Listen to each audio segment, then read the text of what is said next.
Time एक बार पुनः आपके इस Paris education channel target point fill study में आपका स्वागत करते हैं। कक्षा 12 का एक नया अध्याय नए यूनिट के साथ मैं आपसे मुलाकात करने वाला हूं। अभी तक हमने कक्षा 12 का जो चैप्टर पढ़ा है हमारे साथ आप लोगों ने पढ़ाई की है वो क्या इलेक्ट्रोस्टैटिक्स का सारा केस पढ़ के हम लोग आए हैं। ठीक है, तो इलेक्ट्रोस्टैटिक्स के केस में हम लोग लगभग एक यूनिट था, उसमें 2 चैप्टर यानी 2 चैप्टर बोले तो यदि साइड बुक के अनुसार, यदि आप मित्तल के अनुसार पढ़ रहे हैं या चित्रा जी के अनुसार पढ़ रहे हैं ना, तो उसके अनुसार इससे 4 चैप्टर, इसलिए ये 5वां चैप्टर लेके आया हूं।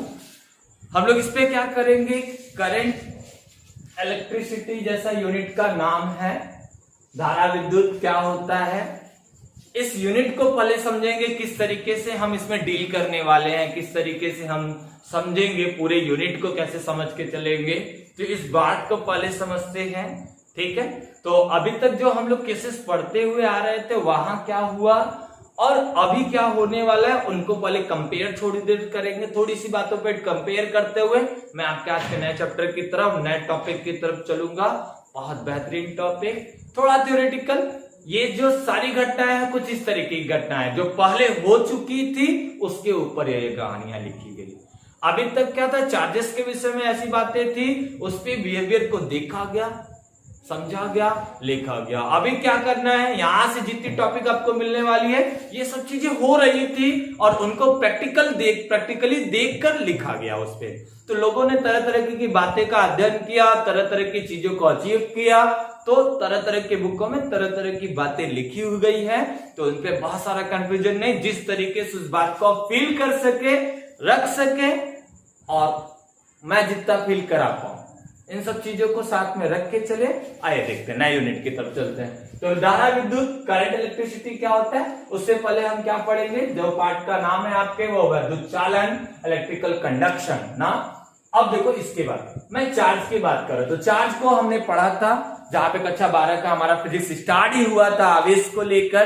तो आवेश क्या होता है, ये एक इंस्ट्रिक्ट प्रॉपर्टी होता है किसी भी ऑब्जेक्ट का, किसी भी कंडक्टर का या किसी भी वस्तु का एक इंस्ट्रिक्ट प्रॉपर्टी होता है, जो 2 टाइप्स के होते हैं, एक पॉजिटिव और एक नेगेटिव। ठीक है, तो उन सब चीजों पे अभी बहुत सारी चर्चाएं नहीं, जो बच्चे अभी भी नहीं पढ़े हैं तो डिस्क्रिप्शन में लिंक मिल जाएगा पूरी प्लेलिस्ट के साथ। बारी बारी देख के आए, नोट करके आए, नोट्स खुद से बनाए, नोट्स तैयार करें। देखिए चार्ज क्या होगा, तो अभी तक जो हम लोग पढ़ के आए उसमें एट रेस्ट, यानी हमने चार्ज को स्थिर रखा, चार्ज को रेस्ट पे डाल के मैं उसको ट्रीट कर रहा था। जब चार्ज को रेस्ट पे डाल के ट्रीट कर रहे हैं तो उस यूनिट को हम लोगों ने पढ़ा इलेक्ट्रोस्टैटिक, स्थिर वैद्युतिकी के अंतर्गत हम लोगों ने अध्ययन किया, जिस पर हमने 4 चैप्टर पढ़ने को मिला। बोले तो एनसीईआरटी के अनुसार 2 चैप्टर पढ़ने को मिला ना। एक में हमने कूलाम और कूलाम के नियम, चार्ज कूलाम के नियम पे डिस्कशन किया था, दूसरे में हमने गॉस लॉ पे बातें की, तीसरे में हमने पोटेंशियल डिफरेंट पे बातें की, चौथे में हमने कैपेसिटर्स पे बातें की। वो सारा फील और सारा मजा किसमें लिया था, इलेक्ट्रोस्टैटिक्स के केस में। अब हम चार्ज को मोशन पे लाएंगे, और जब चार्ज को मोशन पे लाएंगे तो क्या होगा, 2 तरीके के केस मिलेंगे। मोशन किस टाइप का, कांस्टेंट वेलोसिटी और वेरिएबल वेलोसिटी। कांस्टेंट वेलोसिटी, यदि चार्ज को हम एक नियत चाल से लेकर चले तब क्या होगा, और वेरिएबल चाल से लेके चले, वेग से लेके चले तो क्या होगा। जब कांस्टेंट वेलोसिटी के साथ चलेंगे तो उसी को बोलते हैं करंट इलेक्ट्रिसिटी, जो हमारी यूनिट है। यहां पे हम चार्ज को कांस्टेंट वेग से लेके चलेंगे, कांस्टेंट वेलोसिटी से लेके चलेंगे, नियत वेग से लेके चलेंगे ना। हालांकि इस लेक्चर में आपको ये बातें कुछ हद तक समझ में आएगी कि वेरिएबल हो रहा है, लेकिन मैं धीरे धीरे पूरे लेक्चर को डिफाइन करते हुए, आने वाले लेक्चर्स के साथ ईयर आपको डिफाइन करते हुए ये चीजें प्रूव हो जाएगी कि जो वेलोसिटी है वो कांस्टेंट है। बीच में थोड़ा देर के लिए लगेगा कि चार्ज की स्पीड बढ़ रही है, घट रही है, ऐसा नहीं, ऐसा होगा नहीं। मैं धीरे धीरे इनका कंसेप्ट को आने वाले लेक्चर्स में पूरा भी करता जाऊंगा, फील करा के चलूंगा कि कांस्टेंट वेलोसिटी के साथ ही मूव कर रहा है। जब वो वेरिएबल वेलोसिटी के साथ करेगा तो उसको इलेक्ट्रोमैग्नेटिज्म के केस से पढ़ेंगे, जो अगली यूनिट है।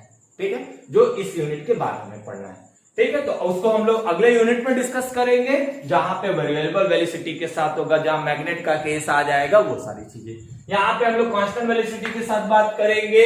कांस्टेंट वेलोसिटी में हमें करंट इलेक्ट्रिसिटी पढ़ना है, जिसमें हमने पहला चैप्टर आपसे लिया है विद्युत चालन।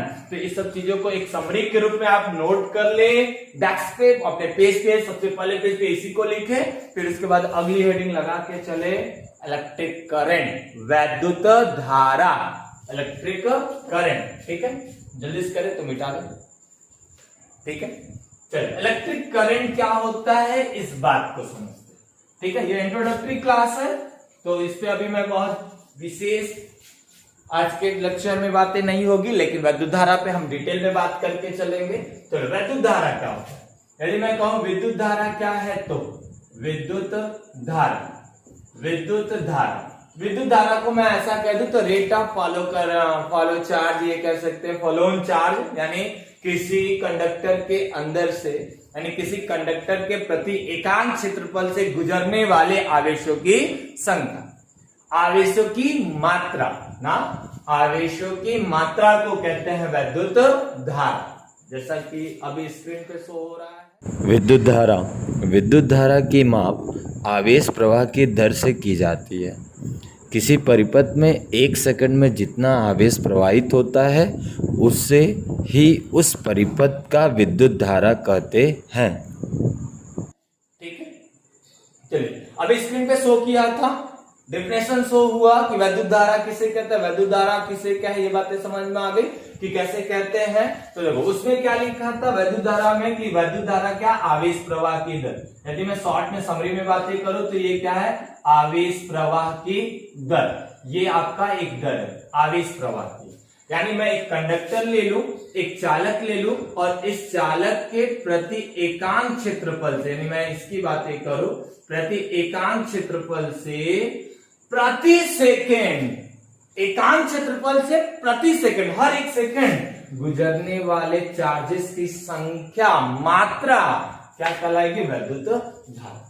क्या कहलाएगी, विद्युत धारा। यहां से जितने चार्ज एक सेकंड में निकलेंगे, एक सेकंड में जितने चार्ज यहां से निकलेंगे वही कहलाएगा विद्युत धारा पर सेकंड। एक सेकंड में जितने चार्ज निकलेंगे, ठीक है। तो याद देखो, तो यदि मैं आपको ऐसी बातें कह दूं कि विद्युत धारा, यदि मैं आपसे कहूं विद्युत धारा बराबर गुजरने वाला आवेश, गुजरने वाला आवेश बटे में, यदि मैं आपसे कहूं समय ना, आवेश रेट है, तो यदि इसी को मैं लिखते हैं I, तो I इक्वल टू इसी को हम लिख देंगे क्या, Q बाई यहां क्या हो जाएगा T। तो ये आपका हो गया विद्युत धारा। अब इसी तरीके से ये कंटिन्यू होगा, बार बार जाएगा, कुछ समय तक जाएगा, और मैं आपसे ऐसी चीजें पूछूं कितनी धारा बही, कितनी धारा बही, तो उस कंडीशन पे हम लोग I एवरेज निकालते हैं। तो ये आपका होता है delta Q by delta T, delta Q by delta T in the sense of Q, कितना चार्ज फाइनल है, यानी मैं Q final minus Q initial upon में डेल्टा T, ये आपका है एवरेज करंट का। यदि मैं आपसे किसी एट अ पॉइंट पूछूं, यदि मैं ये चार्ज इसमें से फ्लो हो रहा है, यानी इस चार्ज फ्लो होने का मतलब इलेक्ट्रॉन के, हम इलेक्ट्रॉन के मोमेंट की बातें करेंगे। यदि लगातार इलेक्ट्रॉन मूव इधर कर रहा है, इलेक्ट्रॉन लगातार मूव इधर कर रहा है, तो धारा इस दिशा में बहना स्टार्ट होगी और लगातार होगी। ये 2-4 घंटे से लगातार बह रहा है। मैं आपसे पूछ लूं कि किसी सेकंड पे वो क्या है, तो उसको बोलते हैं इंस्टेंटेनियस, तात्क्षणिक धारा। तो यदि इसको हम IS से दिखा रहे हैं, और हिंदी में मैं लिख भी देता हूं तात्क्षणिक, तात्क्षणिक धारा, तात्क्षणिक, तात्क्षणिक ना। अब देखो इंस्टेंटेनियस में क्या होगा, ये वैल्यू हो जाएगी dQ बाई dt, यानी मैं बहुत एट द टाइम कभी देख लू, अचानक से देख लू, यानी धारा लगातार जा रही है, मैं फटाक से रोक के देखू इस पे कहां था, तो कैसी धारा थी, तो ये थी I instantaneous dQ by dt, यानी विद्युत धारा क्या है, ये बातें समझ में आई। विद्युत धारा क्या है, आवेश प्रवाह की एक दर, रेट है ना। अब उसको कैसे हम डिफाइन कर रहे हैं, क्योंकि उसके पर सेकंड कितना चार्ज निकलेगा किसी एकांक क्षेत्रफल से, ये एरिया ए, इसके एकांक क्षेत्रफल से, यानी क्रॉस सेक्शनल एरिया से पर सेकंड कितना चार्ज निकलेगा, पर सेकंड कितना चार्ज निकलेगा, उसको कहते हैं विद्युत धारा, एक रेट है ना। तो I बराबर Q बाई टी। अब एवरेज करंट की बात करें तो I average equal to D Q है, delta Q by delta T, यानी डेल्टा Q इक्वल टू क्या हो जाएगा, Q final minus Q initial upon में डेल्टा टी।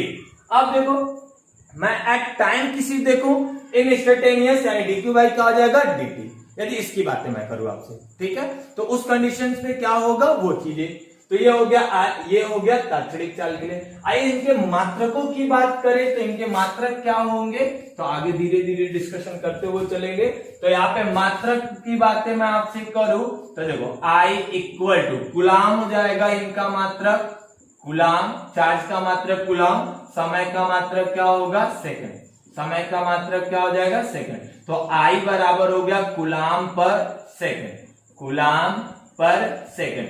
बस अब क्या हुआ इस बात को सब, गुलाम पर सेकंड, यानी मैं आपसे कह दूं कि एक कंडक्टर लिया और इस कंडक्टर से मैं आपसे पूछूं, इस कंडक्टर के अंदर से मैं आपसे कह रहा हूं कि इस सेक्शन से मैं 12 गुलाम का आवेश जा रहा, 12 गुलाम का आवेश पर सेकंड जा रहा है, यानी एक सेकंड में उससे 12 गुलाम का आवेश निकल रहा है, तो करंट कितना होगा, 12 एम्पियर का, क्योंकि एक गुलाम पर सेकंड को, एक गुलाम पर सेकेंड को हम लोग क्या कहते हैं, एम्पियर, क्या कहते हैं। इसलिए जो I का जो मात्रक लिखेंगे वो क्या लिखेंगे, 1 एम्पियर, क्या लिखेंगे, 1 एम्पियर, यानी जो वैद्युत धारा का मात्रक है वो क्या होगा, हमारा एम्पियर होगा ना। बात समझ में आ रही है, ये आपका हुआ वैद्युत धारा, ठीक है। अब इसपे एक बहुत जरूरी बातें समझ में आती है और लोगों के बीच विवाद सा भी बना रहता है, कक्षाओं का सबसे इंपॉर्टेंट क्वेश्चन भी कह सकते हो उसको, कि धारा सदिश है कि अदिश है, धारा हमारा सदिश है कि अदिश है। यदि मैं आपसे बातें करूं, एक्चुअल में बातें करूं, राइट वे में बातें करूं, तो ये बातें होगी इनके साथ, ठीक है। कि यदि मैं आपसे कहूं तो इसमें एक डायरेक्शन भी होता है, यानी विद्युत धारा को देखा जाए तो देखो इलेक्ट्रॉन मूव इधर कर रहा है तो इलेक्ट्रिक करंट किधर बहेगा, फ्लो इधर होगा, यानी इनके पास वैद्युत धारा के पास, वैद्युत धारा के पास दिशा तो है ही, दिशा है, साथ में परिमाण, परिमाण तो होना ही है, ठीक है, उल्टा लिखा गया, परिमाण के साथ साथ इसके बाद दिशा भी है, ठीक है, चलो काट लेते हैं, परिमाण के साथ साथ दिशा भी, के साथ दिशा भी है, तो ऐसी क्वांटिटी को तो हम लोग क्या कहते हैं, वेक्टर क्वांटिटी, वेक्टर ना, सदिश राशि। तो देखो अब यहां पे क्या, लेकिन ऐसा बिल्कुल नहीं, वैद्युत धारा सदिश राशि नहीं है। क्यों नहीं है उस बात को समझो। वैद्युत धारा, मैं आपसे बातें करूं, अभी तक आपके स्टैंडर्ड के अनुसार ये कैसी राशि है, अदिश राशि। हालांकि सभी जगह के लिए आपके स्टैंडर्ड के अनुसार क्या, यदि मैं बीएससी यानी बीएससी के दौरान यदि पढ़ाई की हो, यदि करेगा कोई, तो वहां तक यदि उस तरीके वहां तक यदि पहुंचते हो तो आपको एक राशि मिलेगी टेंसर, जैसे प्रदिश राशि। तो यदि आपसे मैं आप कहूं कि यदि ऑप्शन में टेंसर नहीं है, यदि आप कहीं परीक्षा दे रहे हो किसी चीज की, ऑप्शन में यदि प्रदिश नहीं है तभी आप अदिश को मारिएगा, और इन दोनों में तो सदिश को तो कभी टच मत करने देगा। क्यों वेक्टर नहीं है, इस बात को भी समझो। इस बात को समझने के लिए जैसे हम त्रिभुज, यदि मैं कहूं कि सदिश के योग का नियम, सदिश योग के नियम की मैं बातें करूं आपसे, तो ये सदिश के योग नियम का पालन नहीं करता, ये सदिश के पैलोग्राम के नियम का पालन नहीं करता। क्यों, देखो जैसा कि हम लोग जानते हैं कि यदि दो वेक्टर कंपोनेंट है तो इनका रिजल्टेंट ये आता है, लेकिन ऐसा नहीं हुआ। यहाँ पे यदि मैं 4 करूं 3 करूं तो ये 5 होता है, लेकिन इसमें करंट में होगा कि ये इसके साथ 3 जा रहा है, ये इसके साथ यहाँ से ये 3 जा रहा है, यहाँ पे मैं कहूं ये 5 जा रहा है, तो ये दोनों जुड़ जाते हैं, 5 3 8 एम्पियर का हो जाता है। ये उस तरीके के नियम का पालन करता है, ठीक है। तो इसलिए आप एकदम दिमाग से ये बातें निकाल दें कि विद्युत धारा वेक्टर राशि, वेक्टर है, ऐसा बिल्कुल नहीं है, ठीक है। कैसी राशि है, अदिश राशि है। हाँ, अदिश राशि है, ये आप मान के चलेंगे, ये है ही अदिश राशि है, लेकिन थोड़ा आगे जाके हमें एक नई राशि के साथ इंट्रोड्यूस होना पड़ेगा बीएससी के अंतर्गत, प्रदिश राशि जिसे टेंसर बोलते हैं। यदि आप किसी कॉम्पिटिटिव एग्जामों के अंतर्गत हैं और परीक्षा दे रहे हैं और उसने प्रदिश लिखा है तो आप प्रदिश पे ही मारिएगा ना, सदिश पे अदिश पे बिल्कुल टच नहीं करेगा। यदि ये नहीं है तो आप इस पे 100% तय होकर मारिएगा, ठीक है। तो ये अदिश राशि हो गई। तो ये आपका हुआ वैद्युत धारा। और वैद्युत धारा के कॉन्सेप्ट की बात है कि वैद्युत धारा किसे कहे, है ना। तो वैद्युत धारा बातें समझ में आ रही, वैद्युत धारा किसे कहे। तो आइए कुछ सवाल इस पे देखते हैं, एक सिंपल सवाल लेके चलते हैं किस तरीके का, तो इसको नोट कर ले तो फिर सवाल की तरफ चलो। चलिए आइए देखते, क्वेश्चन देख लेते हैं, ठीक है। क्वेश्चन एक लगा लेते हैं, फिर इसके ऊपर बातें करते हैं, ठीक है। चलिए क्वेश्चन देख लेते हैं। छोटे छोटे पार्ट के साथ में आपसे बातें करने वाला हूं इस पे, ठीक है। बहुत सारे पार्ट्स बनाने वाला, छोटे छोटे पार्ट, छोटे छोटे कॉन्सेप्ट ना, क्योंकि यहाँ पे बहुत ज्यादा लंबी टॉपिक के साथ में आपसे बातें नहीं करने वाला। छोटे छोटे टॉपिक्स के साथ मैं लेके चलूंगा, छोटे छोटे टॉपिक पे मैं डिस्कस भी करने वाला। चलिए क्वेश्चन नंबर 1 लेते हैं। यदि कह रहा है, यदि Q बराबर मुझसे कह रहा है t² + 5t + 6 है, यानी किसी कंडक्टर के अंदर से इतना चार्ज फ्लो हो रहा है, इतना चार्ज फ्लो हो रहा है, तो एक आंसर से इस तरीके से। तो हमसे कह रहा इतना चार्ज बह रहा है तो 3 सेकेंड t बराबर, ऐसे लिख लो, अच्छा समझो, t बराबर 3 सेकेंड पर तात्क्षणिक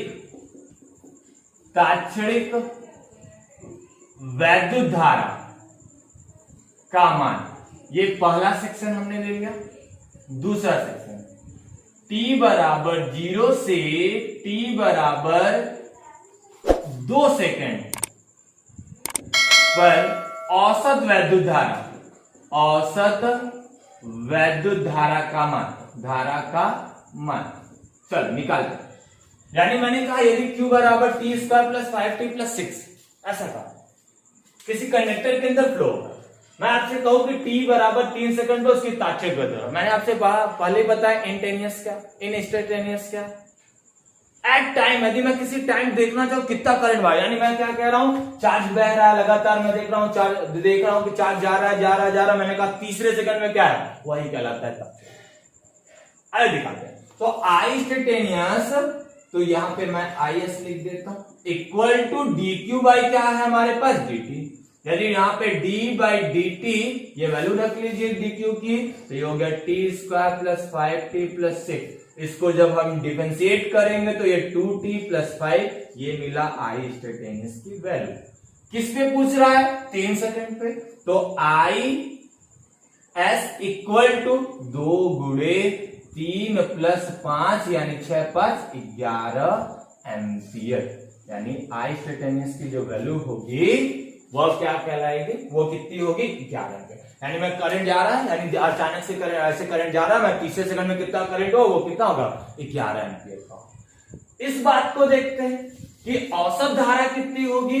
तो यानी मैं आपसे यहां बातें करूं तो यानी I एवरेज इक्वल टू, तो del Q/del T, जहां पे हमने आपसे बात किया था Q final minus Q initial upon में डेल्टा T, यानी delta T in the sense of T2 minus कितना, T1। तो पहले फाइनल और इनिशियल, यानी करंट पहले स्टार्टिंग में कहा था, फिर कहां था, फिर मैं कहा यहां से वहां गया, मैं कहूं यहां से वहां गया, तो औसत करंट कितनी है, तो निकालते हैं Q इनिशियल निकालते हैं। Q इनिशियल यहाँ पे कितने पे चेक करने कह रहा है, 0 पे चेक करने को कह रहा है।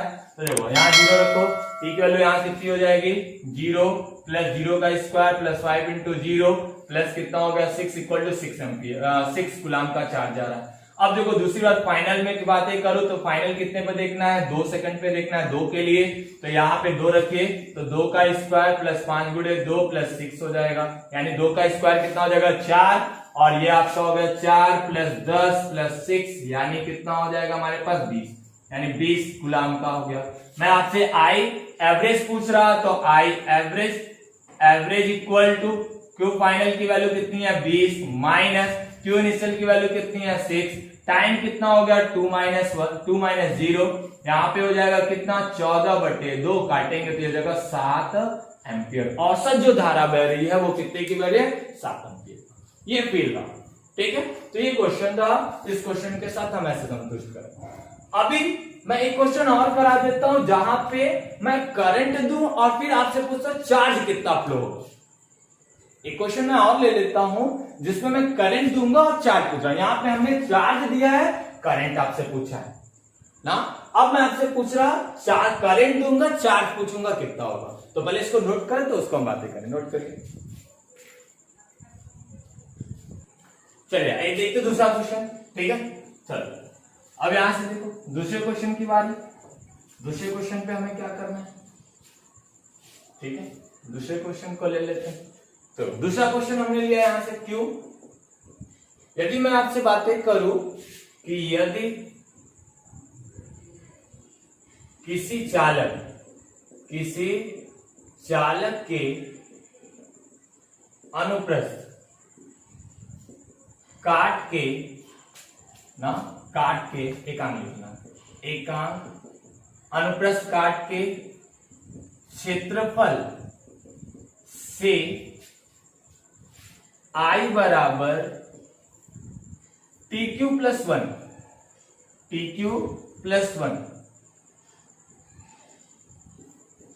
एम्पियर की धारा बह रही है तो t बराबर 0 से t बराबर 3 सेकेंड तक कितना आवेश बहेगा। एक क्वेश्चन और इस बार, इलेक्ट्रॉनों की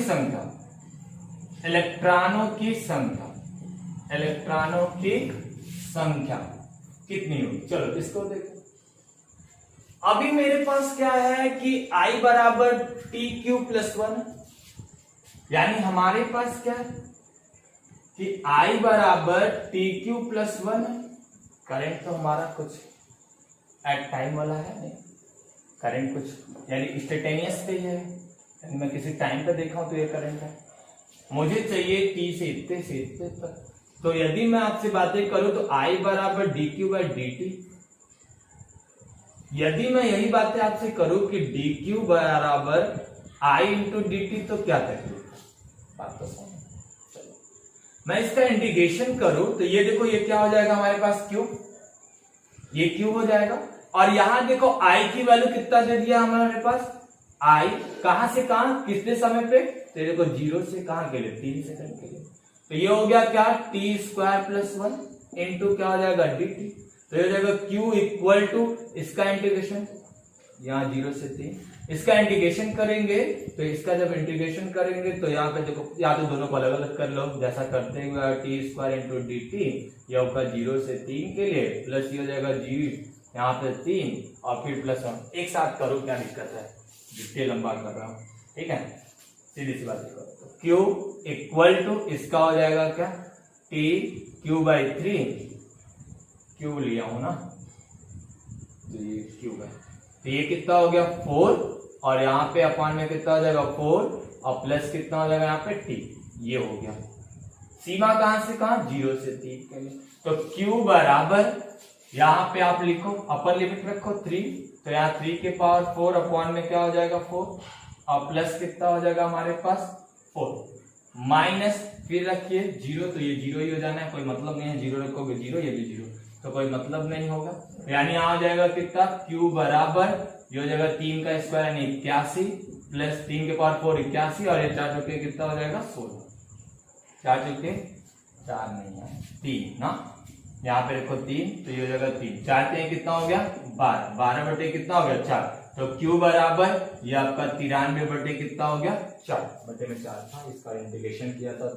तो यहाँ देखो Q, तो यानी Q बराबर इसको भाग दे तो 4 दूनी के 8 हो जाएगा, 4 3 12 हो जाएगा, फिर 1 बचेगा, फिर दशमलव 4 दूनी के 8, फिर 4 5 20, इतना कूलम जा रहा है। इतने गुलाम का आवेश वहां से बह रहा है, यानी 0 से 3 सेकंड में इतना गुलाम जा रहा है। पूछा इलेक्ट्रॉन कितना बहेगा, इलेक्ट्रॉनों की संख्या 0 से 3 सेकंड में, तो हमें पता है क्या, Q बराबर N इंटू ई, क्वांटम सिद्धांत फर्स्ट लेक्चर। तो यहाँ पे लिखा, तो Q का मान दिया ही है 2.2310.25, N नहीं पता, और यही दिखाना 1.6 इंटू 10⁻⁻90। यदि आपको लग रहा है कि यहाँ प्लस माइनस होना चाहिए, यहाँ माइनस होना चाहिए, तो यहाँ भी माइनस लगा लेना, क्योंकि इलेक्ट्रॉन बह रहा है, बाहर निकल। तो यहाँ देखो N इक्वल टू ये हो जाएगा 23.25 और 1.6 इंटू 10⁻⁻90। यहाँ से जितने भी इलेक्ट्रॉन निकलेंगे, यानी इनका जो संख्या आएगा वही होगी इलेक्ट्रॉनों की संख्या। तो इस प्रकार से सवाल को आप लगाएंगे। अब अगले लेक्चर में मैं आपसे मिलूंगा नेक्स्ट वीडियो में आगे के टॉपिक को लेकर। आज के लिए बस इतना ही। Thank you, best of luck. घर रहिए, सुरक्षित रहिए, सुरक्षित रखिए, मन लगा के पढ़िए ना।